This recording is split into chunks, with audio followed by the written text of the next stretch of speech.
nama hedduutu du'uu ta'a je'ee if dura dubbachuun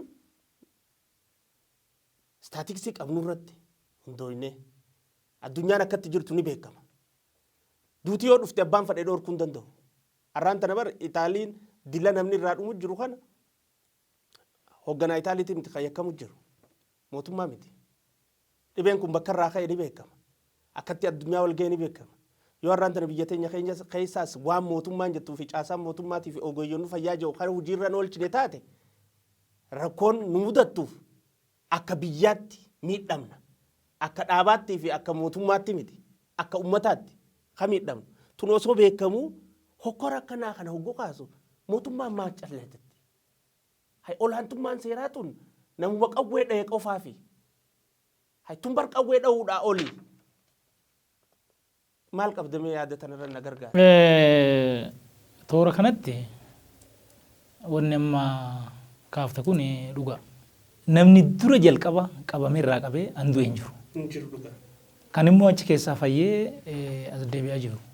Negatiiviitti jijjiiramee dhibee irraa bahee namni keessaa rikabar godhee fayyaa jiru jira. So biyya kanatti haala jiruun wanni kun baay'ee yaaddessaadha. Balaa ulfaataa bu'uu deema, nama dhumuu deema jettee waan amma qabatee jirtu kanarraa olaaltu wanni kun shororkaa uumuuf ta'e jedhamee waan godhamu malee waan silaa faaktii lafa jirurraa xiinxalamee dhufee miti jechuudha.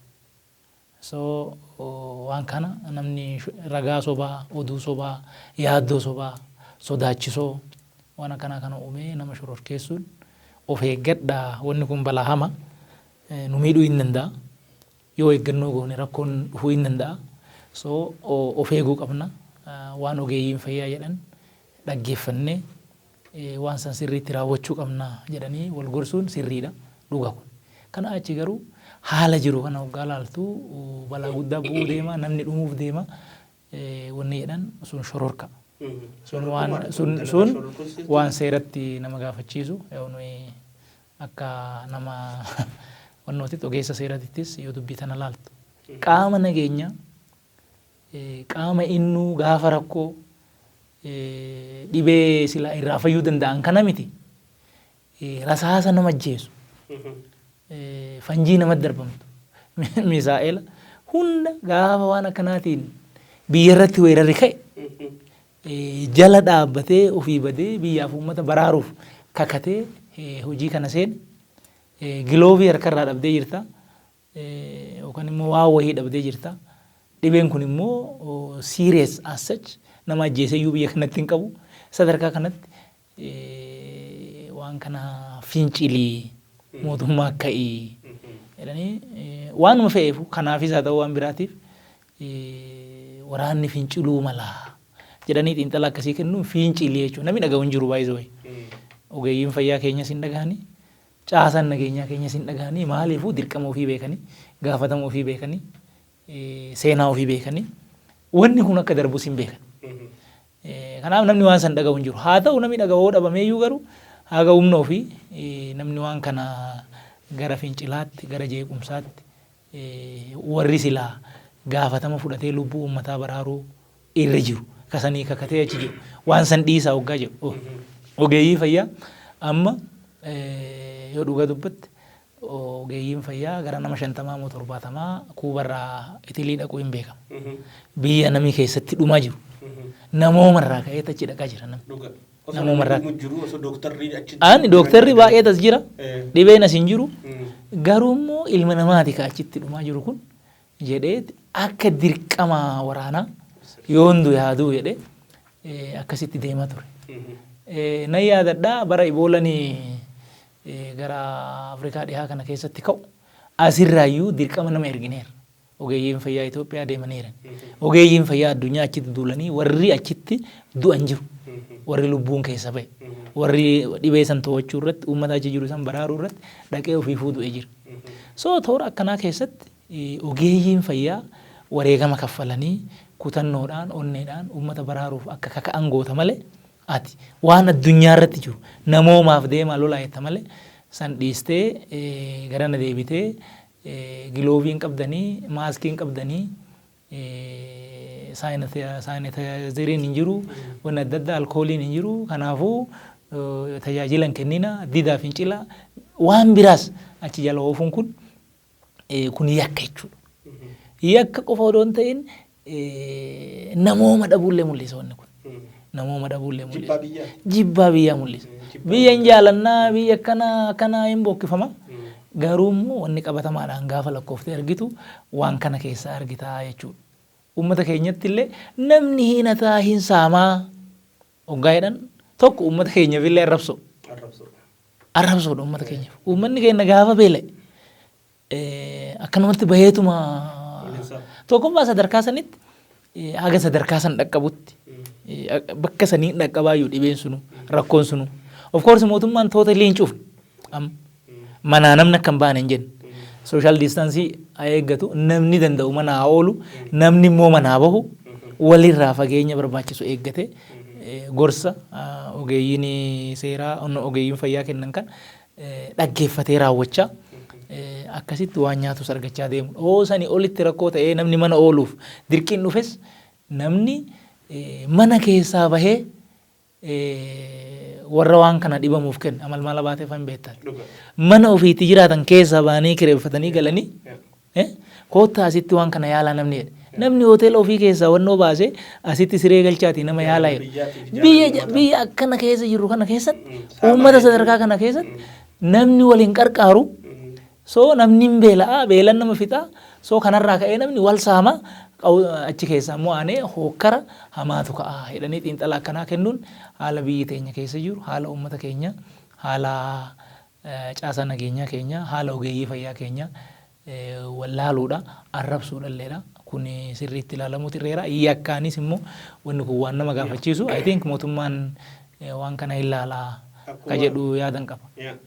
Galatoomi akkumaatu jette keessattuu ogummaan fayyaa tun arraan tana lolli duratti dirree waraanaa taate arra mana hakimaa keessa ta'ee jira. Ogeessonni fayyaa front faayitaroota. Ogeeyyoota fayyaa biyya keenya keessa jiran ammas naamusaan beekamoodha. Fincilaa jedhanii ogeeyyoota gizee kaasan ogeeyyoota arrabsuudha ta'a. Ogeeyyoota xiqqeessuudha ta'a. Malee ogeeyyootaaf laalachuudhaa miti ta'ettuun qaban. Maaliif ogeeyyoonni fayyaa wanni isaan irra kakatan lubbuu dandamachiisuudha. Akkuma warra waraanaa kan meeshaa hidhatee daangaa biyyaatii fi nageenya biyyaa eegutti ogeeyyi fayyaatis fayyaa namaatii fi lubbuu namaa eegurratti kan bobba'e. Meeshaa argachuu qabanii wal nu gaafachiisu. Ambar meeshaa tanaa dhabame tajaan tana mana kuusaatii isaan maanaajara kuusaatii mana kuusaa bakka gilaafziin jiru bakka alkooliin jiru bakka meeshaan irraa distribuut tana ta'u kana kuusaa lakkooyisaa staatiksii ni qabanii osoo hin qabne osoo waan ragaa taane jiru waan ragaa ta'e harkaan qabne akkanumatti ogeeyyoota fayyaa keenyallee maqaa xiqqeessuudhaan fincilaa akka uutaa jedhanii ogeeyyoota fayyaa karaan taanetti dhiibuudhaaf shaakaluun maqaa ogeeyyoota fayyaa xureessuudha. Ogeeyyoonni fayyaa keenya frontlaayinoonni dhukkuba kana wallaanuuf qopheessaa jiranii fi tajaajila kennaa jiranillee milanumaan maqaa nuubiyaa miidiyaatii fi daawwattoota keenyaatiin galatoomaa jabaadhaa meeshaa mootummaan isiniif guuttii jechuun barbaadan dhaamsa ogeeyyoota fayyaatiif dabarsitu qabda. Tabiraatti osoo hin dabarre. Ogeeyyoonni fayyaa keenya of eeggachuutu irra jira hin beekama suni. Ogeessa fayyaa tokko haala amma keessa jirru kanaan dirqamarraa dhabuun wannoo kisaara. So kisaaraan isaa guddaadha. So mootummaan waan barbaachisu guutuutu irra jira. Guutuufis humna guutuun hojjechaa jira. Haga waa humni biyyaa hayyam waa hunda biyya kanatti hin oomishamu hin beekama. Biyyi tun maal keessa akka turtes hin beekama. Sadarkaa sanitti garuu nagayaa isaanii eeguudhaaf isaaniif qofa odoo hin ta'in mataa isaaniitiif qofa odoo hin ta'in biyya tanaafuu uummata kanaafuu jecha mootummaan akka addaatitti isaan laala jechuudha. Caasaa nageenyatis kallattuma saniin fayyaan isaanii waan kanarraa akka baraaramu akka balaan kun isaanitti hin dhufne maaliifuu gaafa dubbii namaatti gaafa hamtuu rakkoon kana qofa miti. itti biraas jiraachuu hin danda'u. So biyyaaf jecha uummataaf jecha jarri kun baraaramuutu irra jira jechuudha. So bakka kanatti waan barbaachisu uummanni mootummaan hin guutu. Mootummaan guutuuf guutuu dhabuun immoo odoo hin ta'in dirqama isaanii isaanis hin beeku. Jaalala biyyaa hin beeku, ogummaa itti kakatan hin beeku, naamusa hojjechaa hin beeku.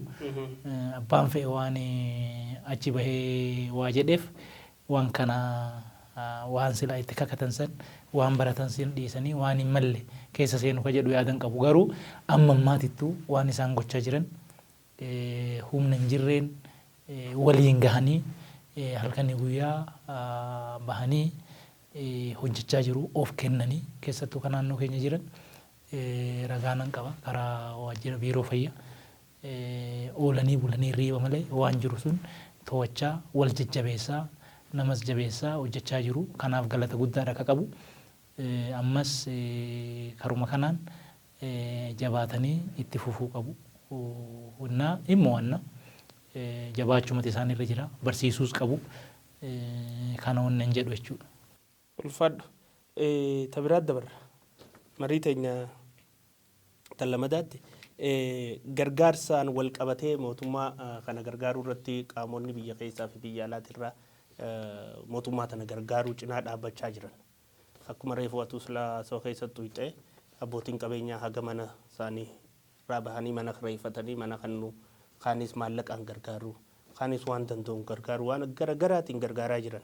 Kanuma wajji wal qabatee biyya alaattis gargaarsi waldaa ogeeyyii fayyaa idil addunyaa jedhu tokko maallaqni OMN irratti guuramaa ture. Isii tanaa wajji wal qabatee ani yaadni an qabuutu jira. Waldaan ogeeyyii fayyaa idil addunyaa kun ijaaramee biyya Ameerikaa keessatti tajaajila garaagaraa uummataaf niin kan najee soso'aa jira. Gargaarsi kun haala akkamiin maqaa uummataatiin ogeeyyoota fayyaatiin fi waa binnaa ta'ettu gilaafsiis haa ta'uu maaskiis haa ta'uu waan garaagaraa waan ogeeyyoota fayyaa Oromiyaa keessa jiraniif barbaachisuun binnaa ta'ettuutu eeramaa ture gizeen achirra ilaalu. Garuu irra guddaa isaanii warra waan san guuraa jiru hin beeyna wal beeyna.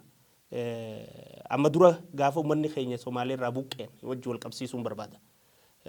Gaafa uummanni keenya Somaalee irraa buqqaan abdiileen buqqaase san hirphaa international ja'aniiti NGO tokko garummaan amma OMN irratti gargaarsa guuruudhaan goofandimiidhaan beekamtu tun guuraa turte.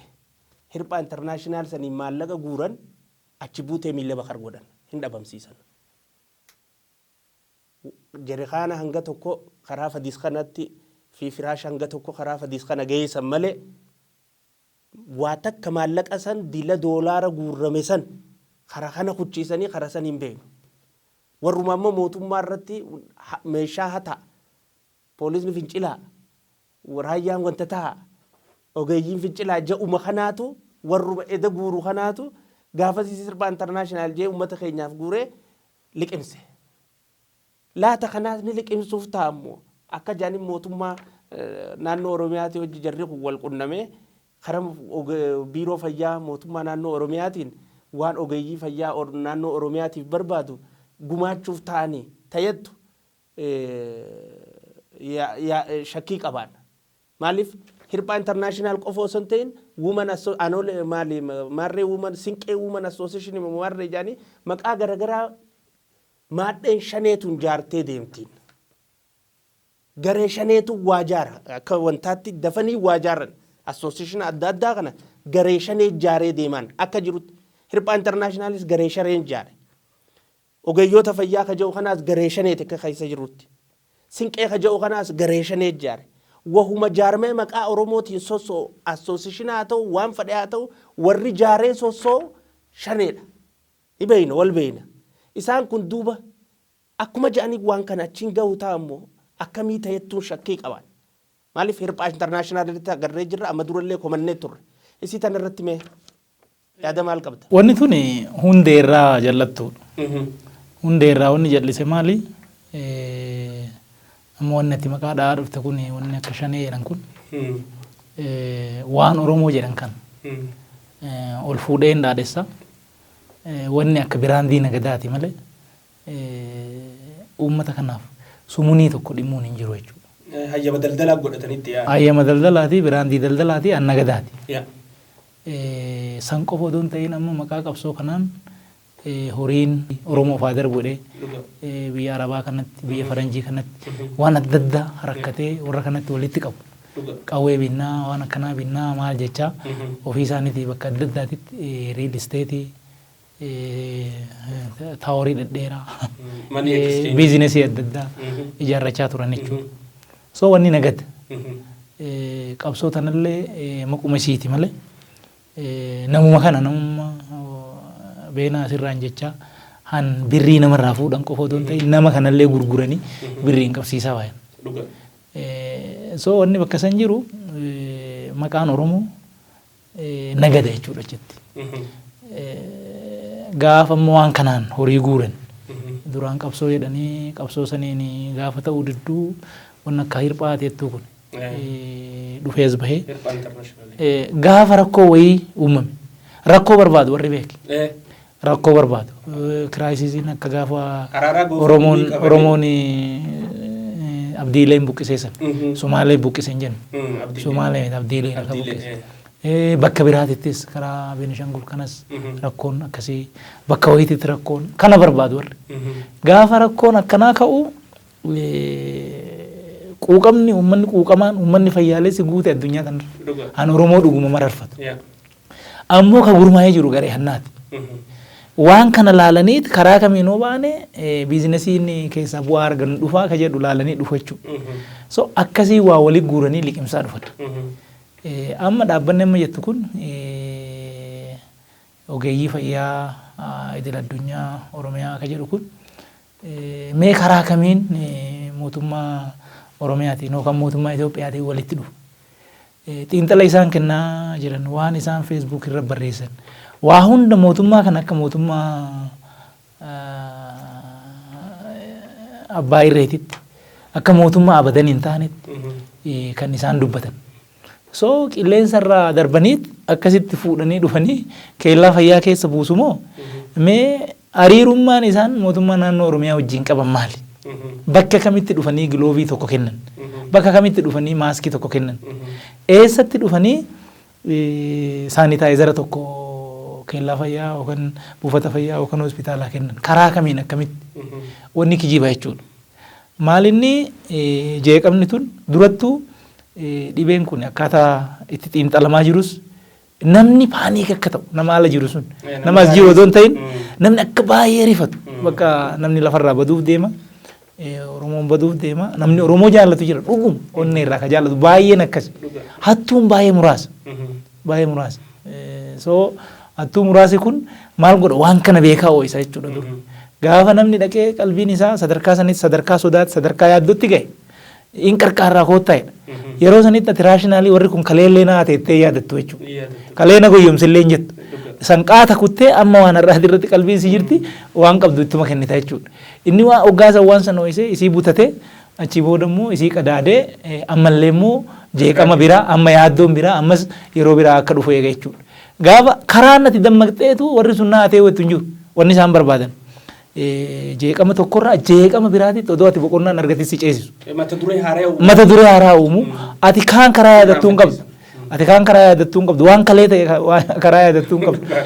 Kaan irraa kaanitti si ceesisu kaan irraa kaanitti si ceesisu qalbii si qabu har'a waa wayii sirraa fuudhanii boruusi waa sirraa fuudhu iftaanis waa sirraa fuudhu waan sana ufufaa itti tajaajilamu jechuudha. Wanta akka uummataaf wanni godhan hin jiru. Wanni takka maqaan uummataa nagadaaf jechuudha. Odoo san hin tahini ammatti namni mootummaan qe'ee gochuudha. Bakka qaawwi jiru akka guutamu gorsuun waan jiraati bakki qaawwi jiru. Ammatti garuu bakka naashinaal pandamik wanni jedhamu dhufetti naashinaal iyyuu miti wanni intarnaashinaal pandamik no. Biyyi silaa akka diinatittuu wallaalu biyya biyyattuu yeroo itti wajjin hojjechuu qabu.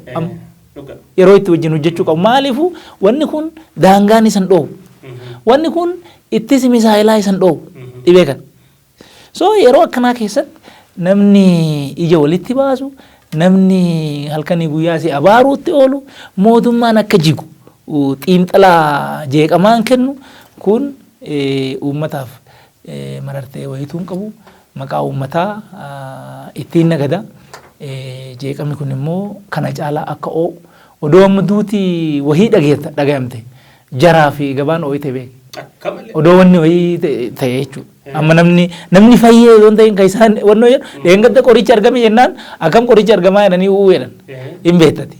Qorichi akkamitti argama san dura beektooti arrabsaman jedhaniiti abukaatoo ta'anii akkamitti muummichi ministeera biyya kanatti beektota maal jedhee tuffatee maal jedhanii abukaatoo ta'anii yoo sadii yoo afur yoo shan biyya adda addaa deemanii Indoneeshiyaa moo eessa bakki wayii asan ture biyya sanittuu beektonni akkanatti akkana ta'anii maalii jedhamee xiinxalli kennan. Singapore waan akkanaa kana turanii ammoo as deebi'anii amma xiqquma odoo ija wannoon jedhin biyya kana keessatti namni qoricha argachuu danda'u hin jiru jedhan. Namni qabatamaadhaan saayintistii ta'e waan addunyaan hin argin han arge qabatamaadhaan odoo ragaadhaan namni argisiisuu danda'u. Ammoo biyya kana keessa qorichi ittiin dhaqqabamin ka aadaa ka uummanni beekumsa aadarraa harkaa qabu. Ani even sadarkaa dhibee kaansariititti fayyisuu danda'u. Annan beeka. Jechuun ganda keenya keessa qe'ee keenya keessa beekumsa silaa duraan horanne sakattaanee ilaalaa hin jirru malee waan baay'eedha ka warri keenya kuufatee harkaa qabu. Warra keenya jechuun yoo laaltu ati amma urjii amma namni reefu itti dhaqqabutan kan astiroonoomii jedhee namni bahutan amma booranni durirraa beeka.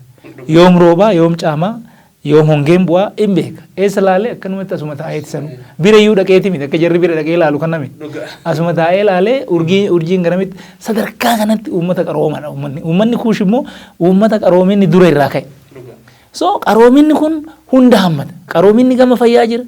Amma lafee hakiimiin hin dandeenye kacab akkanumatti deebi'ee miila fayyaa ka godhee hidhu jira kan dhagee akkanumatti ogummaa wannootiin jechuudha. Bar warrummaan dhiifama si afaan bu'e yaa mariirra jirre jeeti warrummaan ogeeyyoota dawaa harkachuu hin danda'anii ogeeyyoonni biyya kanaa je'ee ogeeyyoota xiqqeessu kun ogeessota aadaarraa ifiifuu dawaa fudhataniiti mana keessatti dhiiga nurraa xiqqeessii fi sukkara nurraa xiqqeessii fayyadamaa jiran ni beeyna nuti. Ammumaa'u dawuma aadaatu mana keessa fudhataniiti sukkara akka irraa xiqqeessuu fi dhiiga ol ka'iinsa akka irraa xiqqeessu fayyadamaa jiran mana keessatti. Amma maaliin dubbiin si harkattaa dhufu dubbiin yaaddoon sun amma qorichi argame yoo ka jedhan taate yoo qabatamaadhaan qorichi argame namni du'u. Yoo namni du'uu baate waan ololan hin qaban warra. Kanaaf amma even amma qorichi argamuun mataa isaatti yoo dafee nama dhaqqabuu baate iyyuu qalbiitti qalbiin namaa tasgabbii argata. Gammaduu qabdi falee. In gammaddii fayyaa argatti ati yoo duutellee at least namni wayii akkasirraa hafu in argita jechuudha biyyi hin baddu. So sadarkaa sanitti tasgabbii argataa fayyaa argata namni. Fayyaa jechuun immoo qorqalbii. Fayyaa jechuun namni sodaachuu hin qabu. So amma qorichi argamee ragaa fedhan namni waanuma fedhe yoo ta'e jechuun waanuma xiqqoo waan guyyaa lama guyyaa sadii si ciibsu iyyuu iseentu. Qorichi argame yoo nan bakka dhaqeeti dhukkuma kana mataa seensifataa sadarkaa jechuutti itti faa akkasii miti bara namni fayyaa qaba. Namni fayyaa guyyaa tokko namni qufaadhaan akka qabu hin barbaadu bara. Qufaa gaaf lama gaaf sadii bantaa isa booyyeeffachiisu hin barbaadu. Akka itti ofirraa ittisu argannaan ofirraa ittisa. So namni ofiin eeguu karaa jedhu achitti xiinxalli isaan kennan. Akkasii miti dubbiin ofiin eeguu otoo hin ta'in namni hin sodaatu. Namni ala jirus keessattuu. Namni silaa biyyi kun hin baddeedhee sodaatee yaadda'ee goofandimii doolaarii kennuu danda'u. Qorichi argamee jira Itoophiyaatti yoo ka jedhan taate yaaddoon isaa hin qabbanoofti. Yaaddoon yoo qabbanoofte immoo doolaarri hin jiru jechuudha. Duuti hin jiru duuti yoo jiraachuu baatte wanni dhaadheessan hin jiru naganni hin jiru jechuudha. Kanarraa ka'ee takkan ta'a malee dubbiin marartee uummataatii miti jechuudha. Saniifuu marii teenya walii galchuuf waldeenni ogeeyyii fayyaa idil addunyaadhaa kan silaa Minisootaadhaa fi Atlaantaadhaa fi kanarraa kaleessa onlaayinii irratti goofandimiidhaan maallaqa gargaarsa ogeeyyoota fayyaatiif guuraa jiran awwaata akkatti namana. Mootummaa qeequu fi uummata ifii mootummaa wajjin balaa jalaa baasuudhaaf hojjechuu walatta. Mootummaa qeequu itti dachaana. Abbaan fadhe mormituu isaa taatu kajibbuu isaa ta'u kajaalatus rakkoo miti. ammoo ummata fi dhukkuba jalaa baraaruu mootummaa wajjin harka wal qabatanii kun miishina nama fi jaalachuuti. Miishina biyya fi jaalachuuti. Miishina ummata fi gaaga'ama jalaa baasuudhaati. Kanaafuu waldayni kun yoo dhugumaan akka hirphaa intarnaashinaali ummata Oromoo biratti fi ummata Itoophiyaa biratti taajjabamuu barbaadan malee qabeenya ummataa jechaa fi maqaa ummataati jecha ogeeyyoota fayyaati jecha guurtan kana akka jirutti mootummaa naannoo Oromiyaatiin garaa biiroo fayyaa mootummaa naannoo Oromiyaatiin dhaqqabsiisaa aantummaa saba keessanii garsiisaa isiniin jennee miilanaa isin dhaabne. Meeqaatu maallaqni bu'ee onlaayinii irra jiranii beekna maaliif hirphaa kanatti magaalaa ala hirphaa wanni amma taateef maali hattummaa tarra duraa maallaqa fudhatee achumaan bade saniifuu isinis ogeeyyoota ogeessi fayyaa disippiliina qaba naamusa itiksii qaba aantummaa ummataa qaba jennee abdanna tanaafuu warra goofandii dhaawwaa guurrateetuma nyaachaa ooluu fi badaanii oolu san ifirraa eegaa isiniin jenna faana buuneeti gaa yeroo biraa hordofna. Tanaa wajji wal qabattee tamaayyiidha marii keenya walii galchuudhaaf arra dhibeen kun addunyaa keenya guutuu sosoosaa jira. Biyya teenya seeneeti haalli uummanni keessa jirus beekumsi barnoonni kan namu jirus sadarkaadhaan ilaa gadiitti dadammaqiinsi uummataa kan namu jirus hojjetamaa jira. Rabbiin dhibee kana nurraa haa xiqqeessu. Ummata keenyaas du'a jalaayis balaa kana jalaayis gaaga'ee namu karaa nagaatti akka deebi'u abdii teenya. Haa ta'u malee ammallee warra ummata sodaachisuu barbaadutu jira. Akkuma reefu silaa jennee baareessuu barbaadu. Akka namni baaregeetuma mana keessaan baane godhuu barbaadu. Isii tana ifeeguun barbaachisaadha. Baaraguun ammoo dhibee jalaa naman baastu. Ummata sodaachisuu baareessuu kun bifa heeraatiin akkamiin ilaalama fi uummanni keenyaa fi dhaamsi ati qabdu maalii tajattu soorratti dabalattee. Akka heeratitti yaa nama sodaachisuun waan hin jirreen nama yaaddessuun kun yakka nama gaafachiisa. Tasaa laaleen dhufne nama gaafachiisa. Garuu uummata keenyaan wanna hin jedhu warra waan kana dhaga'u. Sodaan barbaachisu of eeguun barbaachisaadha. Of eeguun barbaachisaadha waan ogeeyyiin fayyaa jedhan waan qaamoleen nageenyaa jedhan sirriitti dhaggeeffatanii raawwachuun barbaachisaadha. Sanii achitti immoo duuti yaadoo naftu sila. Dhaqanii boolla seenuun ofuma allayyaa ufgatuun hin ta'u duuti yoo dhufte siin hin naftu namuun du'a booda deeme. So sodaan hin barbaachisu. Nama isaan sodaachisuu barbaachisu dhaga'uun qaban. Nama isaan hubachiisuu barbaachisu qofa dhaga'uu qabu. Nama isaan hubachiisuu qabu.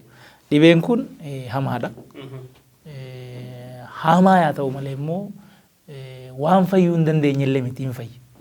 Waan fayyuu hin dandeenye miti hin fayyi. Ammayyuu namni fayyee baay'ee namni fayyi asirraa qofa odoo hin ta'in handu'ee fi ka fayye wal biratti addunyumarrattu harki bal'aan harki guddaan fayyee jira jechuudha. Hin fayyi.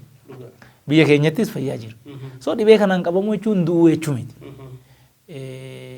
So baay'ee sodaa keessa seenuun irra hin jiru. Namni sodaate immoo namni gaafa sodaate gaafa rifate waan godhuuf waan dhiisu waan hin beekneef rakkoon san keessa namatti dhufuu dandeecha. Consciously beekanii eeggannoodhaan hoggaa socho'an tokko harka ofii sirriitti dhiqachuu hoggaa waa tuttuqan.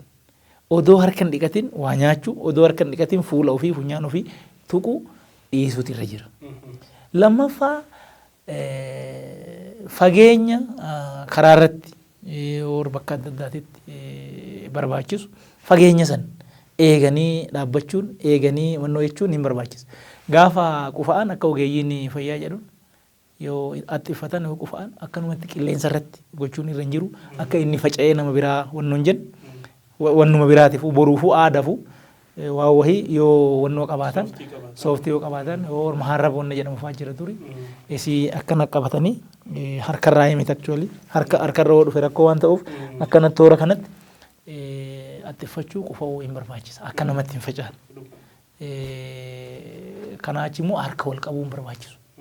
Wayyaa ofii qulqullina ofii waa hunda'u wayiin walitti bu'uun hin barbaachisu. Wanni barbaachisu harka saanitaayizer, alkoolii waan barbaachisu san immoo bakka bishaan hin jirretti, bakka saamunaaf bishaan hin jirretti alkooliin waan akkanaa kanaan sirriitti qulqullina ofii eeggachuudha. Kana yoo godhan dhibeen kun akka bokkaa namatti roobu. Wannumaan sitti dhufa jechuudha. Fageenya barbaachisu yoo ka eegdu ta'e harka kee yeroo yerootti qulqulleessitee ka dhiqattoo ta'e fuula kee tuttuqxoo ta'e hoggaa qufaatu akka hin facaane yoo ka gootu ta'e kanuma jechuudha. Kan ammoo consciously of beektee sodaa keessa baatee ofiis nama sittisuuf yoo ka gootu ta'e rakkoon hamaan hin jiru. Uummanni keenya waan kana raawwachuu qaba. Beekee hubatee deemuutu irra jira. Balaa waan kanaa dhibee kana hubatee ofiis nama isa biroo jirus maatii isaatis ollaa isaatis fira isaatis hubachiisee waan kanarraa baraaruu qaba. Malee sodaatee waan hin taane keessa seenuun irra hin jiraatu kanuman dhaamaaf jechuudha. Tole kabajamoo obbo Taayyee Danda'a marii keenya xumuruu dura dhaamsi hafeeyettu uummata keenyaaf dhaamtu yoo jiraate carraan sii kanna. Har'a jalqaballee akka waliigalaatitti wannan jedhu waan duratti kaasaa turre sanii wal qabatee gargaarsa wajjin wanni wal qabatu. Gargaarsi kun haala rakkoo akkanaa kana keessatti of course wal gargaaruun duraanuu aadaa keenya. Uummanni keenya wal gargaara, buusaa gonofaa qaba, hirpha qaba, darbaa dabarsa qaba, wal gargaara jechuudha. Odoo firri isaa lammiin isaa isa biraa rakkatu inni asitti hin bashannanu.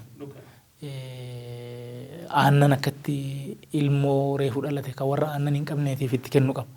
So wal qarqaaruun sun aadaan keenya sun gaafa rakkoo akkanaatiif ooluutu irra jira jechuudha. Wal qarqaaruun nurra jira. Wal qarqaarsi sun qabatamaatti mul'ataa jira. Aadaan uummata keenya addunyaadhaafuu waan fakkeenya ta'uu danda'u jechuudha. Namni hoteela ofii hoggaa namaa kennu, gamoo hospitaala ofii keessaa hoggaa namaa bahu, namni hoggaa mana ofii itti jiraatu keessaa bahee waan kanaaf akka wanni kun uummanni kiyyaa baraaramu jedhee namni gaafa waan kana godhu kun seenaadha waan guddaadha jechuudha. Seenaa uummata biyya kanaa keessattis seenaa addunyaa keessattis addunyaan akkana godhe hin jiru.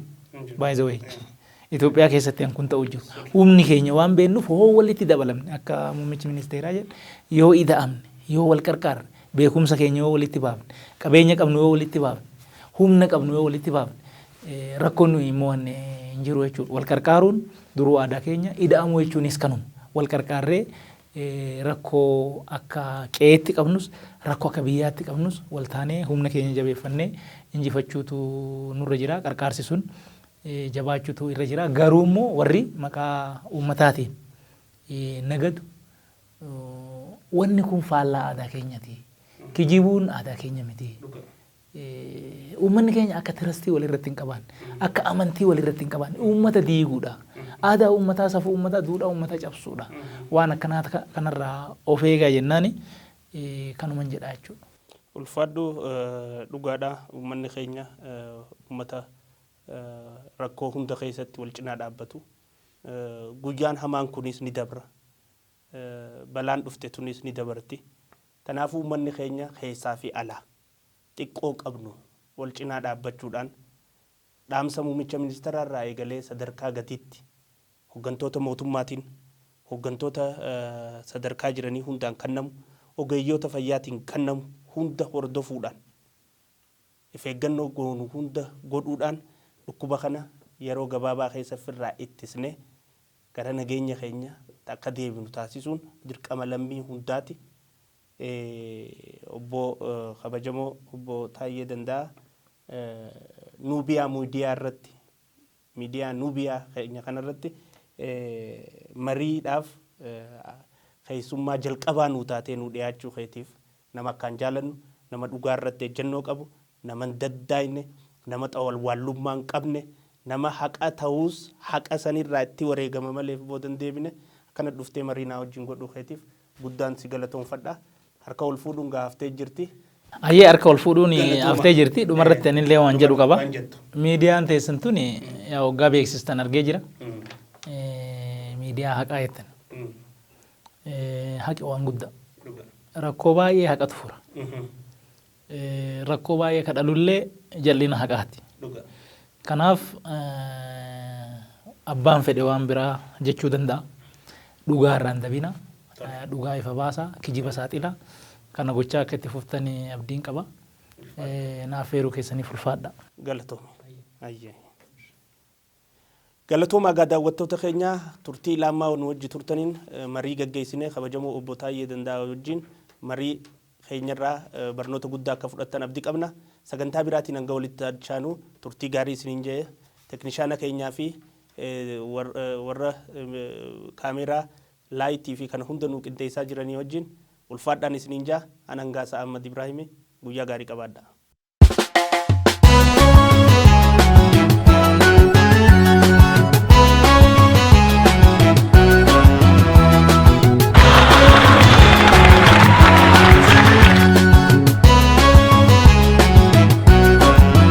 Odoon hin deemneen ballama seene dhufeen silaala dhufe gaafunoo ballama guutuurra maaltu caala. Odoon hin deemneen ballama seene dhufeen silaala dhufe gaafunoo ballama guutuurra maaltu caala. Dhufe silalu, dhufe silalu, dhufe silalu. Biyya qilleensinsi, biyya bishaansi, biyya midhaansidha, biyya iyyuu caalu. Dhufe silalu, dhufe silalu, dhufe silalu. Biyya qilleensinsi, biyya bishaansi, biyya midhaansidha, biyya iyyuu caalu.